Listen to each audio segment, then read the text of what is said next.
An American mom trapped in Taliban-controlled Afghanistan is worried she'll never see her kids again, and in hiding with family members and Afghan allies, unable to reach Kabul's US-held airport for a chance at an evacuation, she said Saturday. I really have given up on the hope of going to the airport. The woman whose identity is being withheld due to concern for her safety told the news. It's just not possible to make it through all those people. She said there are as many as 20 Taliban checkpoints between her and the airport, and she is one of an uncertain number of American citizens trapped behind. She was whipped by Taliban fighters on one attempt to get through, she said. A man standing near her was shot in the head on another try, leaving his wife and baby in tears. Since then, she's been hiding. We are devastated, she said. We are scared for our lives. Every moment that a car passes by, I feel like they are going to pull in and execute us. I don't know if I'm going to see my children again. She said the situation was dire, even hopeless. She would rather commit suicide than allow the Taliban to capture her. And despite Taliban assurances to the US that Americans would be allowed to pass through the checkpoints surrounding the airport, she said she fears showing her US passport to militants who could be members of other terror groups, including ISIS and Al Qaeda.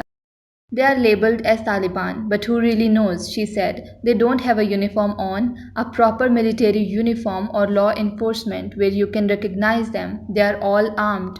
She had a message for the president, speaking through tears. Please, Mr. President, please evacuate us. We need help. The White House did not immediately provide a response to this woman's plea.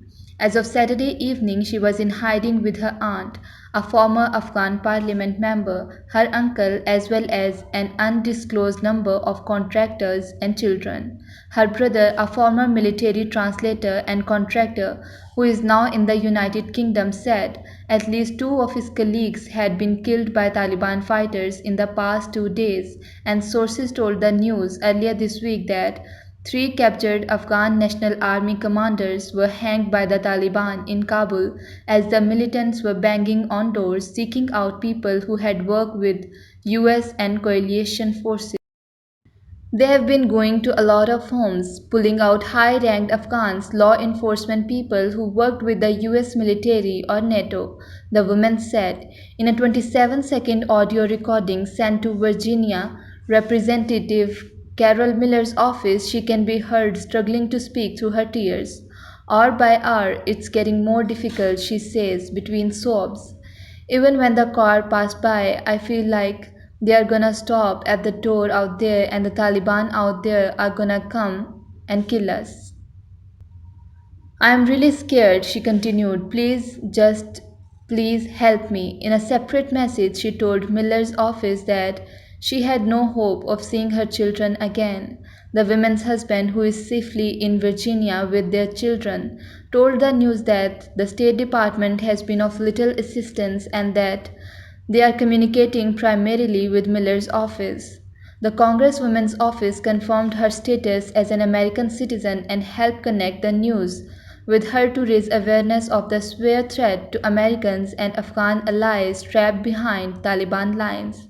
The family also said that they fear that the Taliban could impose an internet blackout, effectively shutting down all communications apps and hiding extremist activities from the rest of the world. At that point, the woman's brother said the Taliban would massacre off a lot of people. It's devastating situation and deadly, the trapped woman told the news. I am terrified, Secretary of State Attorney Blinken said on a conference call with US Senator Friday evening that the Pentagon was exploring options for how to evacuate American citizens, according to a source on the call. And the military sent three Chinook helicopters outside the airport perimeter to retrieve 169 Americans at a rendezvous point Friday, authorities said, even after officials said they wouldn't be doing external rescue missions. For non Americans, however, they'll have to figure out how to get to Kabul.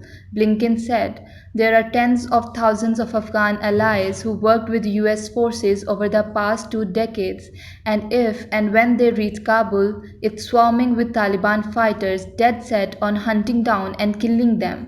The traffic starts mile away from the airport. The trapped American woman said it's probably 2, 3 miles with thousands of people put together like little matchsticks with no space between them.